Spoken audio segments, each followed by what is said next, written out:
Welcome to Raising Unstoppable Teens, the podcast. I'm your host, Dr. Kimberly Shear, teen breakthrough expert and author of the newly released international best-selling book, Unstoppable Teens, a parent and teen guide to teen empowerment, fulfillment, and achievement. And I am so grateful for each and every one of our listeners for tuning in and just taking 30 minutes of this time to hear our special guest, who I will introduce in just a moment, and time for yourself, just with your own space, distraction-free, hopefully, just to take this all in. So our guest today is Leigh Bursey. And welcome, Leigh, for Thank the you. second time. Yeah. We had an interview with him last week, and he I think he's remarkable. He's at a young age of 32, and his background and what he has accomplished is truly, truly remarkable. And it is such a pleasure. So I would encourage you to listen to that podcast, because he does give some background, and he talks about empathy and how he developed empathy, and other just curious tidbits. So right now I'd like to read his bio, and then we'll get into some questions and hear some more great insights from Leigh. So Leigh is a 32-year-old municipal politician, singer, songwriter, and recording artist. He is a published poet, children's author, rock music journalist, and editorialist. He is a cable access television talk show host, hosting his own program, Critical Thinking, for 10 seasons. Leigh has acted in feature films and on network television shows. Leigh has modeled, performed as an amateur drag queen, and even dabbled in professional wrestling. His colorful life, that's an understatement, has seen him participate in dancing competitions, cage matches, and battle royales, motivational speaking, and political campaigns, both foreign and domestic. Leigh is also a multiple time suicide attempt survivor, a survivor of addictions and cyclical poverty, and is also a former homeless youth. Leigh is an inspiring and charismatic character, I totally agree, with higher ambitions as a professional speaker, punk rocker, poet, and political pundit. He is covered in tattoos, bursting with opinions, and ready to set the world on fire. Please welcome Leigh Bursey to the show. Yay! Drum roll, please. Hello. Thank you very much for having me back. I appreciate it. Yes, you are definitely the inspiration, and extremely interesting. Just with you do have a colorful background, so I am definitely peculiar. I appreciate you acknowledging all that, and thank you very much. Yeah, and I love that. And one of the main messages I love to give the teens that I work with is that just by being you, really being you, is an inspiration to so many others. And I feel like you are such a role model for that. So right off the bat, I want to thank you for that. That's kind. That's a tough pill to swallow, that term, because I'm definitely a very painfully human person who definitely makes my share of mistakes along the way. And not all of my moments are shining moments. But I can say that, you'd like to leave a body of work behind in your life that means something and encourages people to keep going. So I don't take your words lightly. I appreciate that. Thank you. Yeah, and I just want to add to that I think one of the things I really, really admire about you is that you're willing to be vulnerable. You have the courage to be vulnerable and be you. And it's really through that I feel you're able to connect with more people, because we all have our challenges and struggles, and just like to make it be okay, and that we can still persevere and work through some of that. So So again, thank you. So I'll get to some questions that I was dying to ask you in our last interview. So hopefully we can get through a few more this interview. Sounds good. Yeah, and I'm going to start with the current public health pandemic. And how does this affect the vulnerable populations like the ones you advocate for? And maybe just restate, the ones that you do advocate for. Well, I'm an LGBTQ, I guess, ally activist. I'm Mhm. heterosexual. It just, I guess, it doesn't really matter. It never mattered to me. It was one of those things where human rights are human rights are human rights. And I remember watching Philadelphia as a kid. I think I referenced that last episode, and I thought the Dallas Buyers Club was a tremendous piece of film and storytelling. And no doubt it's been an issue I've been predominantly attached to because I've been involved with our local pride movement like Brockville's a beautiful place. I cannot hit that home enough. Come visit the moment that all these things start to dissipate and you're looking for international travel. We're a waterfront community. We have well over 1,000 islands on our waterfront, one of two destinations in the entire world. Beautiful. Canada's oldest railway tunnel. It's been renovated. It's gorgeous. It's a stunning place. It's got all of these incredible lights that have been put in place that really make it a really fun space. And it's been the background for film and music videos. We live in a stunning, small community.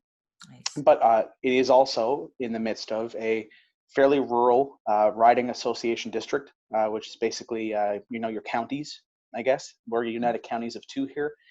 And I can say that in our area, there's definitely some ideas that aren't quite 21st century just yet. And that's not, a direct criticism of people who might have different opinions than me. I'm not a very religious person, generally speaking, but I know some people who are very devout to their faith, and some people will interpret it differently.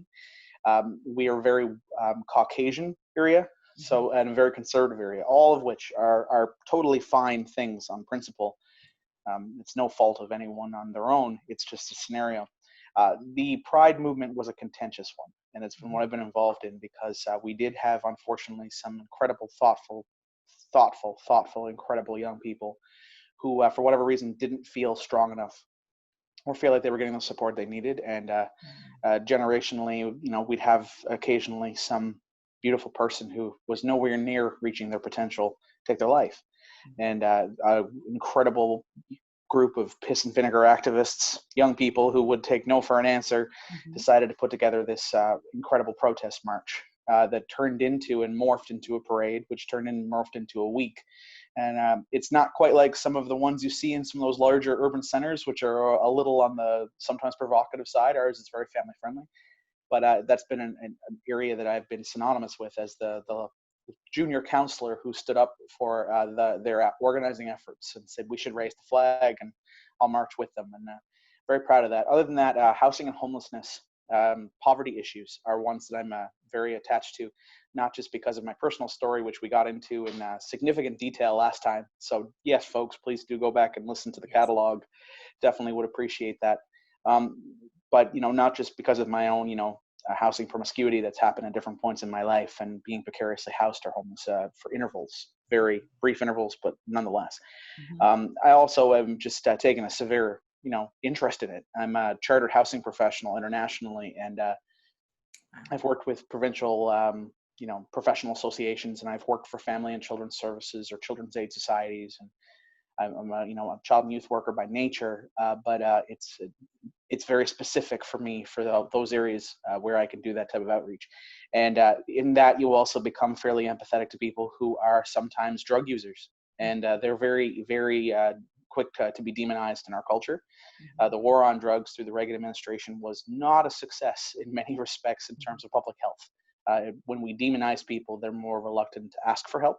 Right. And when that happens, you have people who many times die needlessly, contract illnesses needlessly, or it becomes a comorbidity factor where a variety of other illnesses or circumstances and plights sort of multiply because we've not addressed the single overarching issue.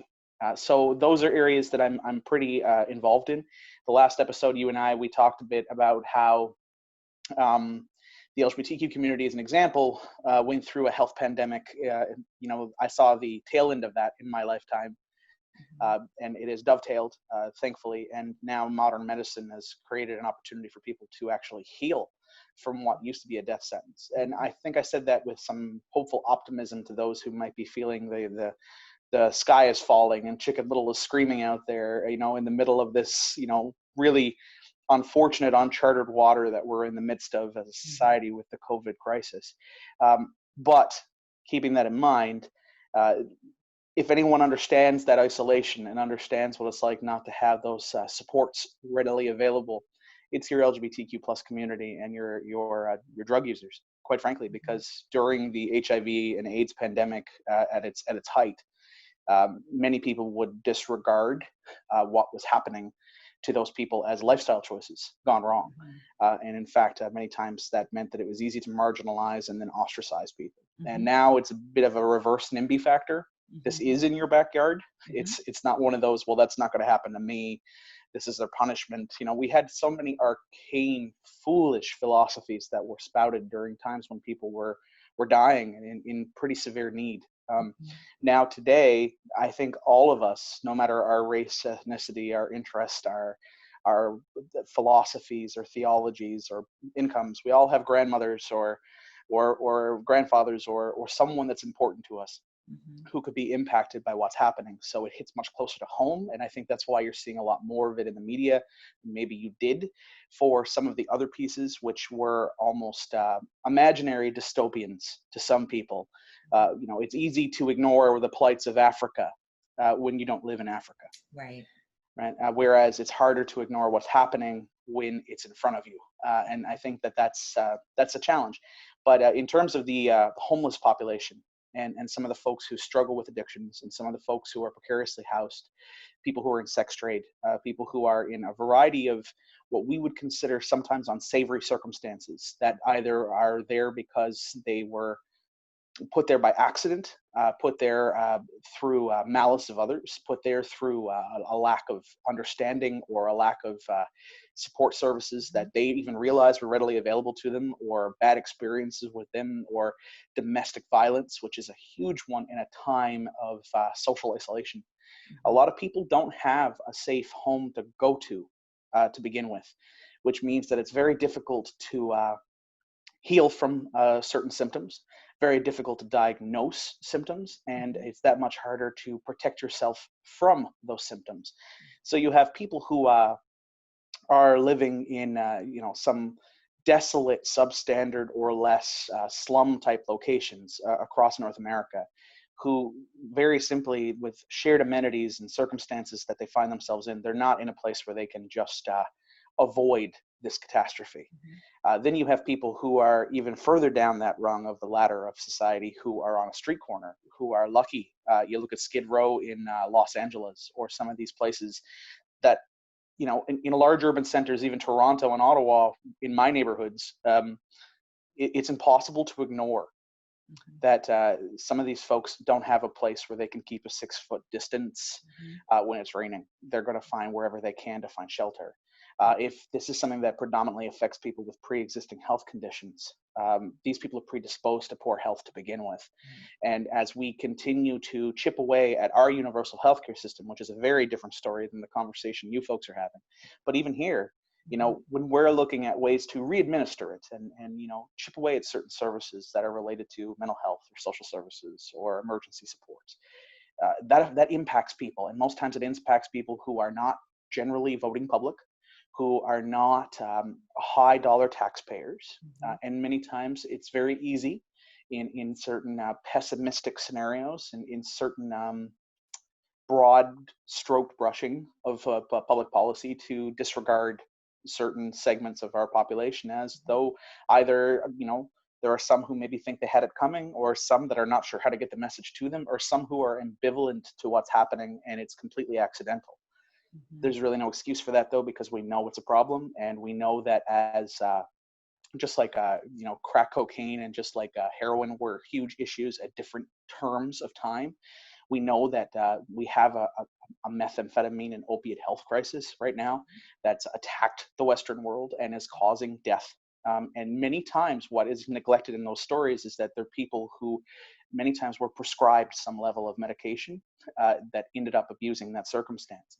And you see this specifically in your neck of the woods. And when I say your neck of the woods is quite a substantive location. What I more or less mean is south of the border, talking to my American friends, of which there are many who I think are very lovely from all political stripes and backgrounds, just as I would say there are many who are closed-minded and arrogant from all political stripes and backgrounds. It's not a one-size-fits-all approach.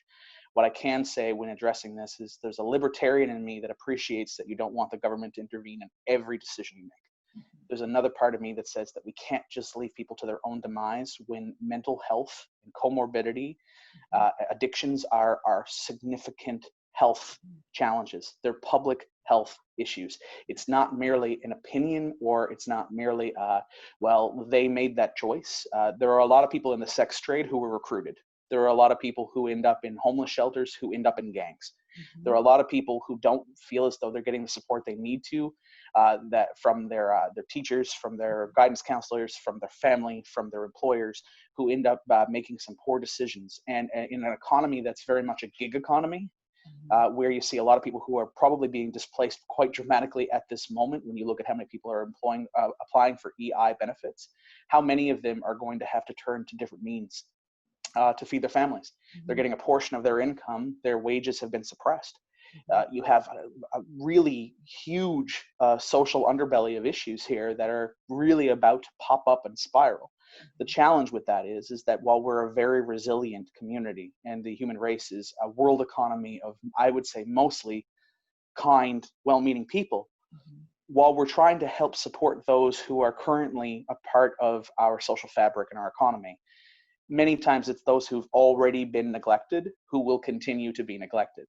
So it becomes a scenario where now people are less likely to engage with a homeless person on a street corner because they're supposed to keep a distance. They don't want to make contact. They don't know if this person has this disorder, this disease. And that's a scary thing, because some of those folks, it's not merely that they're looking for nickels and dimes. Sometimes it's the human affection of kindness is something that is so fundamental to their health and well-being. And you have, you're going to have health services that are overtaxed, mental health services that are overtaxed, social services that are overtaxed. And many times it's the people who are chronically homeless and seen as problematic who are going to continue to be underserved and are probably at risks of dying. And I can tell you this much, whether it be a universal system like ours, which is, our current multi-payer process, or whether it be the process you folks have when it comes to a very different way of administering healthcare, regardless, death and health are expensive on an economy. And when it costs more to neglect somebody in the long term than it does to help them in the onset. And I'm worried about the human condition and how we start to, I think you think of, you want to use a theological example. Think of, okay, so we're on the ark together in the midst of the great flood, and all of a sudden there's a hole in the boat and it's sinking. Well, I think I heard a local journalist use this example this week. He said, well, when that happens, the animals start to look at each other differently as to who's the heaviest, who's the biggest burden to carry at this moment. Right. And I think that's the challenge I have. And I think it's a scary time, but, I think it's important and imperative that we're kind to each other at this moment, and that we insist upon our leaders recognizing their challenges right now, and that this is a long-term piece. There needs to be a certain level of immediate and intermediate action, but we also, on a long-term level, hoping we're able to recover from this effectively, we need to start designing policies that are probably more compassionate than we have as a society the last number of years, because capitalism is a very great thing for many people. It's not a one-size-fits-all approach, though.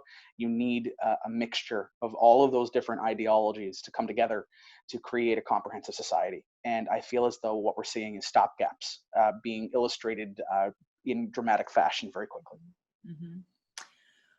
Wow. So all of that was very well stated. And Leigh, you know that I have a background in social work. So I've seen some of my clients, unfortunately, get into some of these situations with the addiction, with the sex trafficking, with domestic violence, and the list goes on, physical abuse, all kinds of things. And I you said so much. You know, you're so rich. It's like, but there's just so many things. And I totally agree with you. And I think that, I think whenever we kind of come into a judgment or a conclusion that it's one way and we're ostracizing and just kind of, turning our heads to some of these social problems, um, that is a concern. And it's not going to go away. I mean, we need to build in things that, where there are the resources and where we are supporting these people, and that we aren't ostracizing them, because you're absolutely right. The moment we do that, we're really, I feel like, reinforcing shame and all kinds of things. And as you know, as opposed to really seeing somebody that, um, even if it is their choice, again, maybe they didn't have the support, they don't know about the resources, and I believe it's up to us, um, to help out when we can, for sure. And I love the idea about kindness. That's actually one of the themes, or one of the elements, I call them elements, in the model I created in the book. But kindness is huge. And one of the quotes from somebody that I really like, that is devoted, a lot about kindness. And he's like, kindness and judgment, you can't have both. And I think that says a lot. And I think it speaks to, some of what you said as well.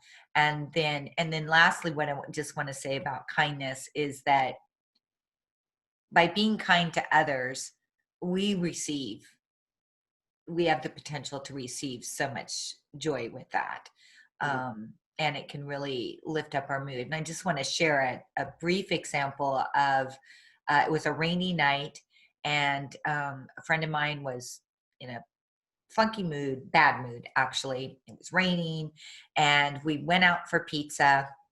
We ate the whole pizza, and there was a homeless person, which I thought was really smart, because he was hanging out where everybody exits.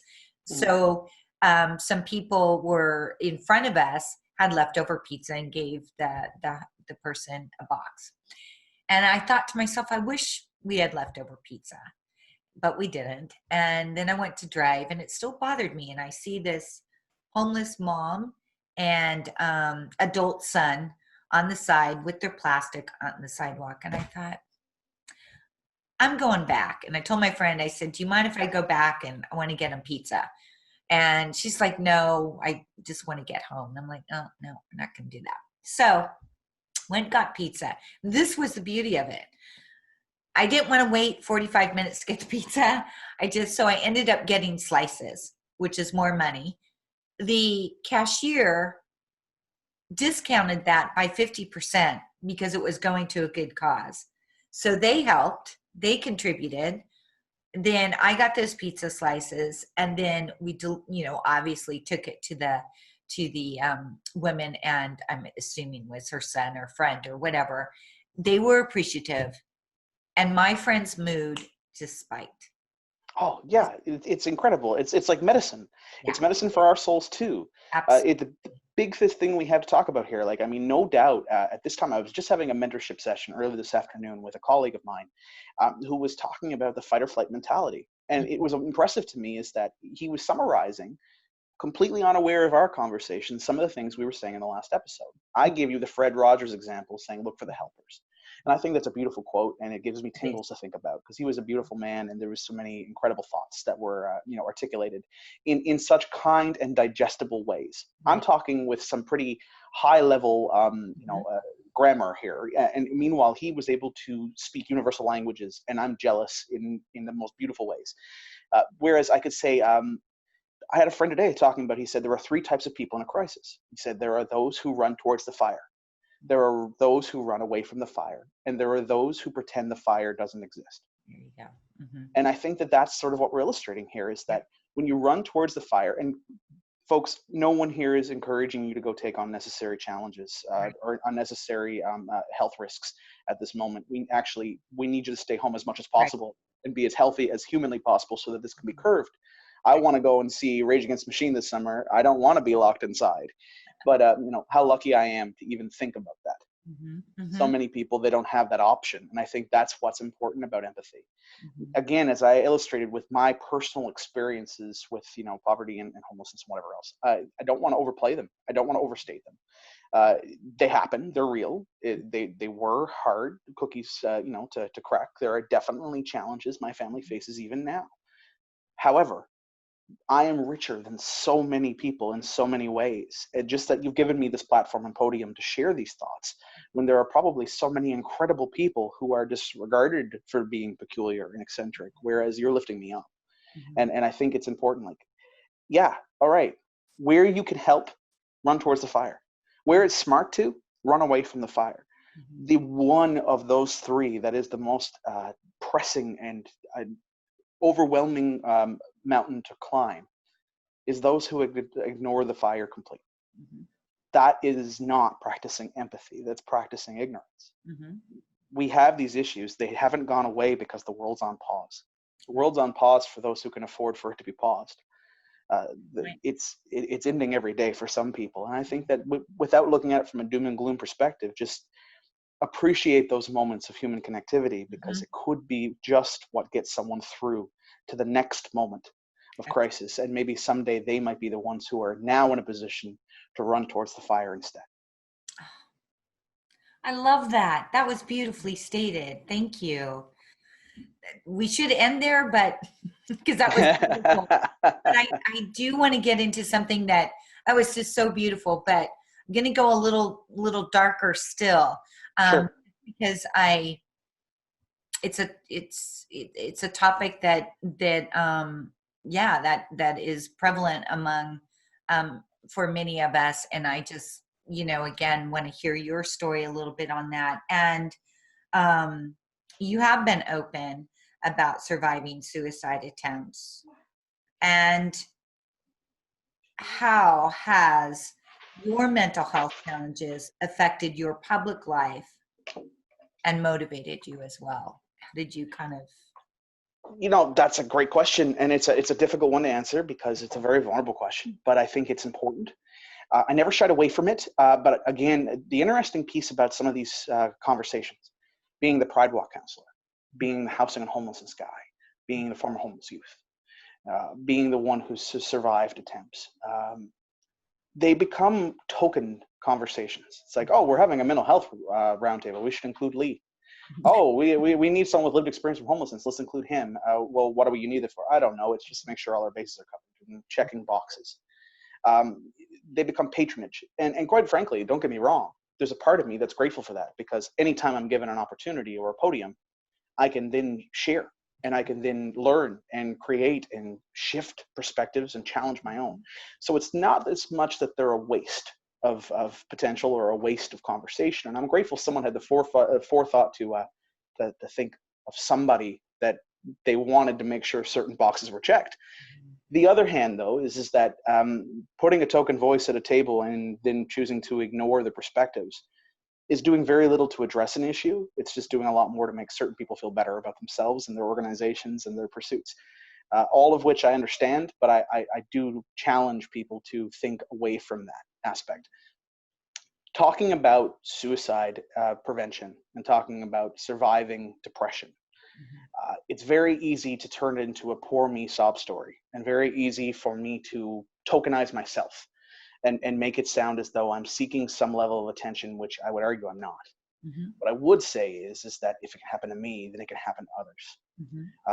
It's easy to see someone who is well spoken and has some credentials beside his name, and is wearing a suit coat over his punk rock T-shirt, and is in certain positions to share these thoughts, and assume that, okay, well, what do they know? How would they know? And in fact, it's like, yeah, but I spent a lot more time in my life being sad, and a lot more time in my life feeling alone, feeling hopeless, drowning in futility, than I ever have wearing a suit coat and speaking on a podcast.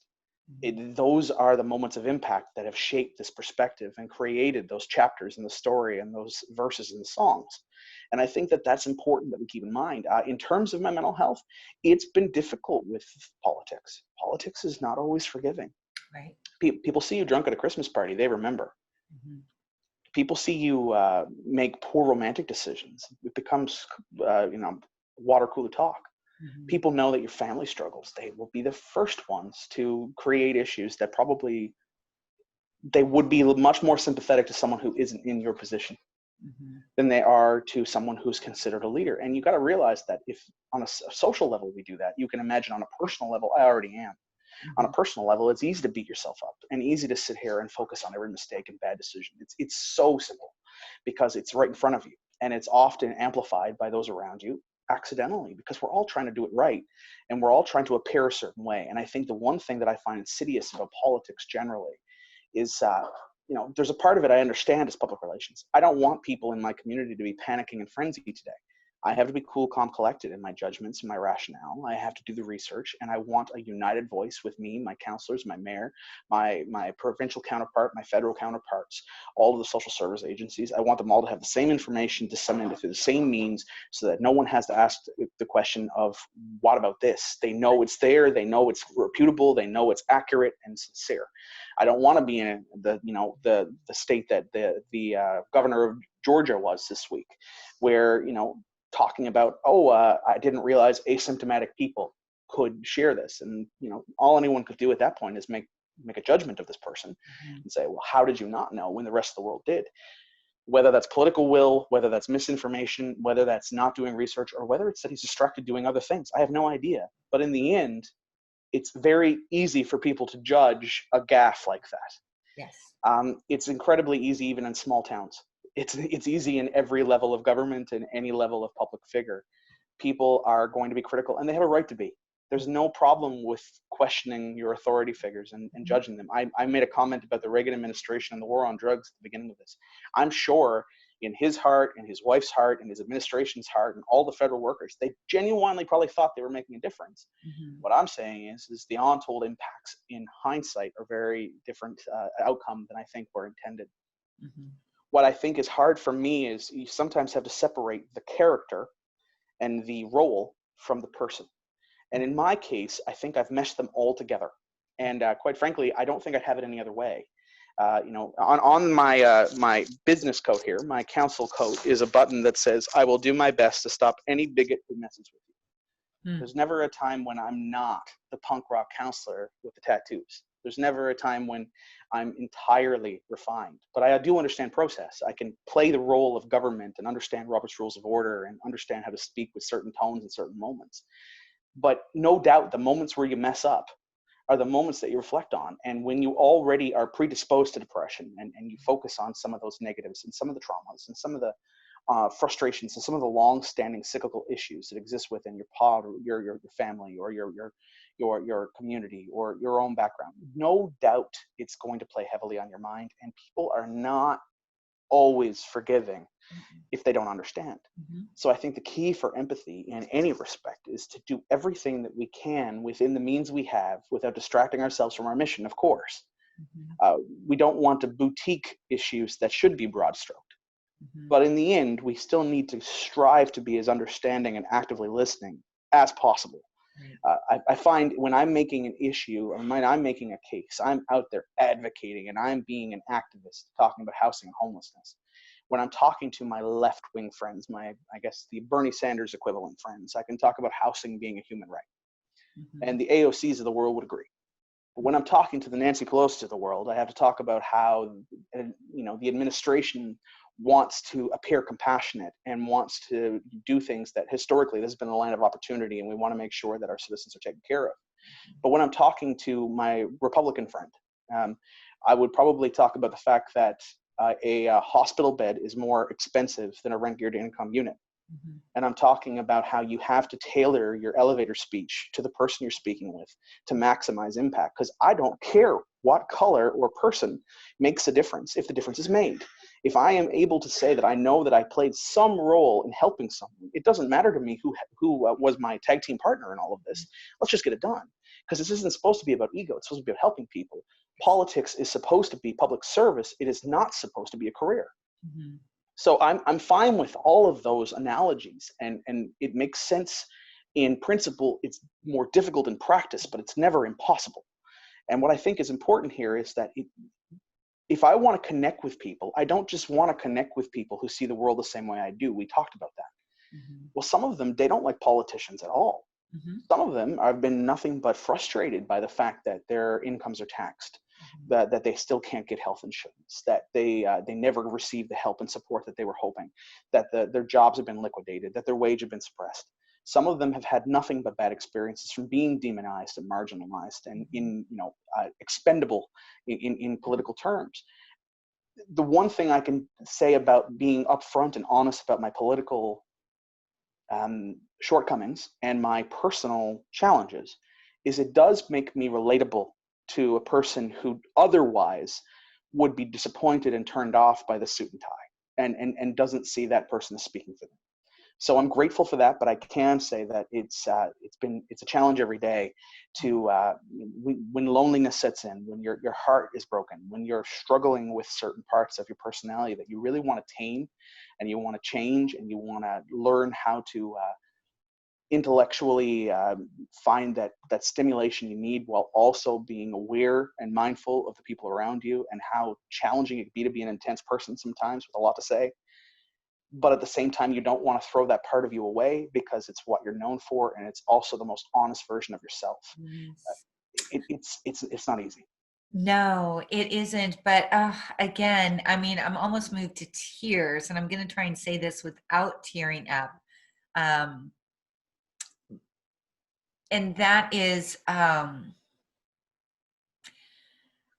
I think because of all the, being a politician and, some of the other phenomenal, I think, accomplishments Thank you. that you have achieved. Man, oh boy, here it comes. But that you're still willing to be vulnerable and honest about what your challenges are and your struggles. And not only are you advocating for,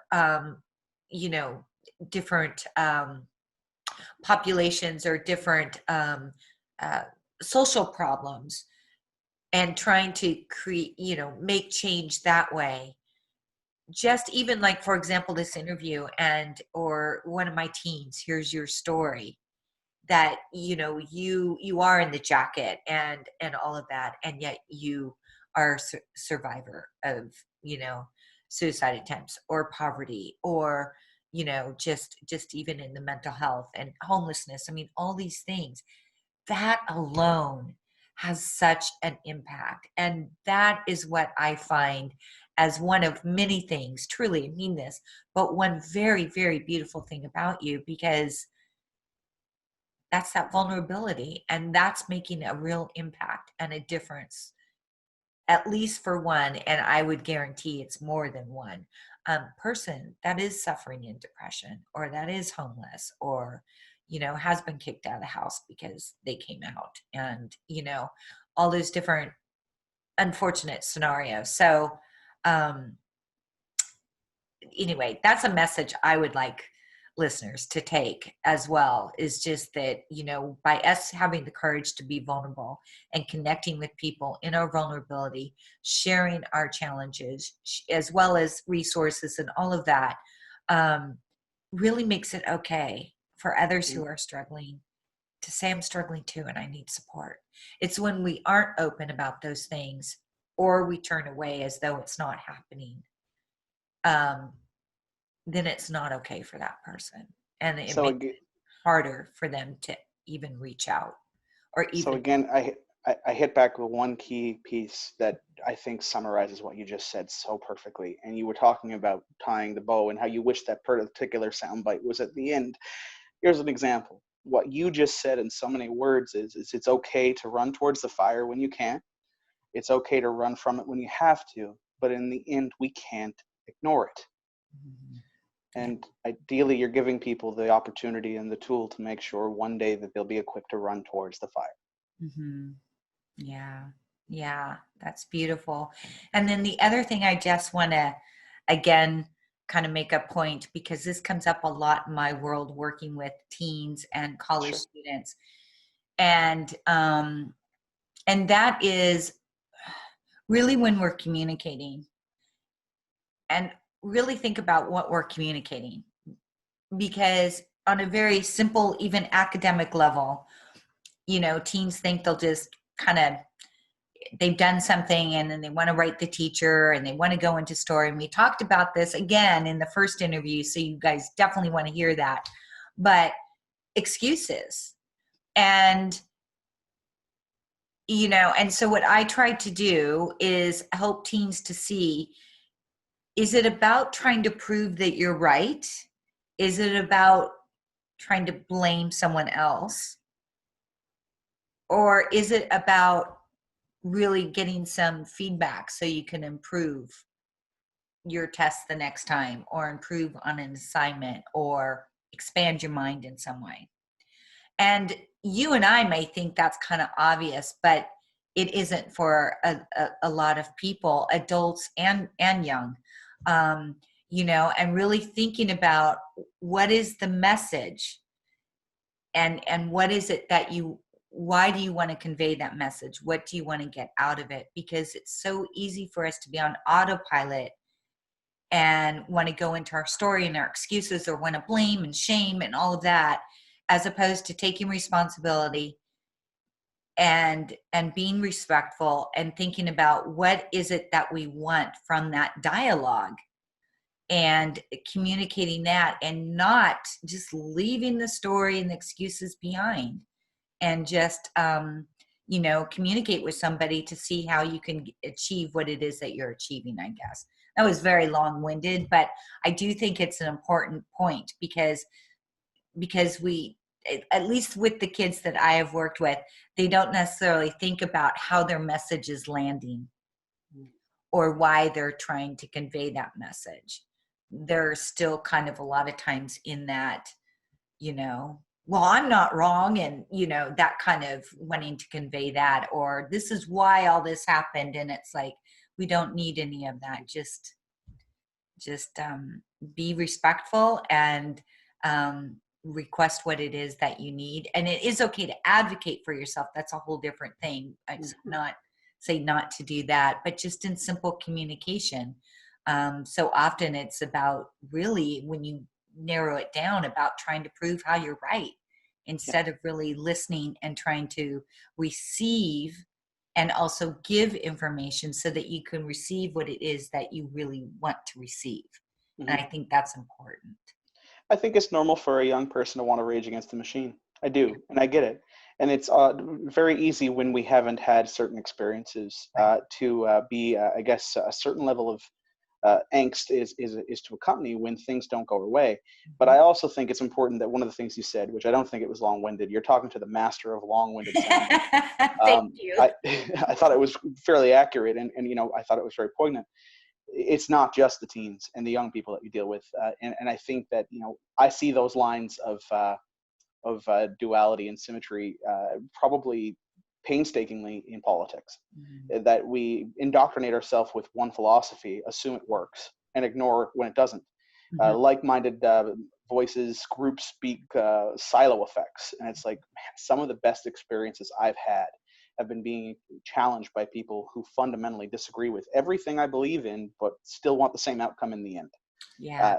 As long as you can find that the moral fiber is there, and that whatever the destination that gets us there, if the key is to help somebody, how we do, we can decipher, we can write studies and all these different reports, we can fill ourselves with paperwork and case study examples, or we can sit here and go, okay, there's a time, place for that is important. Your life's work is important. However, what is going to get to that person to make sure they have dinner on their table today, that their voice is being heard, that they're in a space where they feel as though they're valued, appreciated, and empowered, and that somehow the world can be a better place for them tomorrow, and maybe they might be the one leading that betterment, that change. And it's not a one-size-fits-all approach, and if you're not going to come into this with any willingness to actively listen, you're going to miss the boat. And take that for what you will. I can say that I have a number of times missed that boat, and that I could probably be further ahead in many of my goals and ambitions, as well as many of the areas I wish I was more effective as an advocate, if I wasn't headstrong and stubborn. And I think that that's the punk rocker in me. And sometimes I have to reconcile him too. And every day is an opportunity to develop. Because one day I want to be that guy running towards the fire to help. And sometimes that means that I have to be aware of when it's time to run away from it too. Yeah. Beautifully stated once again. So thank you so much for your perspective, really, and for you being you and just Thank you. showing up, because I just hang on to every word you say. You just fascinate me. I think you have incredible ideas and creativity, and you're so passionate and compassionate and again, and courageous. And I know you may not see it that way. I mean, maybe you do. I certainly do, because you are authentic and willing to be vulnerable and share your story. And I truly believe that is so impactful just by doing that. So, Thank you. let alone everything else that you are really actively I doing. am blushing. That's kind. Yeah. So, thank you. And, and thank you to our listeners. Again, make sure to listen to the first episode, where we discuss empathy and Leigh discusses more of his background, and you really, as well as other things about compassion and so forth. So, again, just I think it's a very interesting interview, and I think Leigh's very interesting. So until next week, everybody have a beautiful week and weekend, and hopefully we see you next week on the show with a new and different expert. So thank you.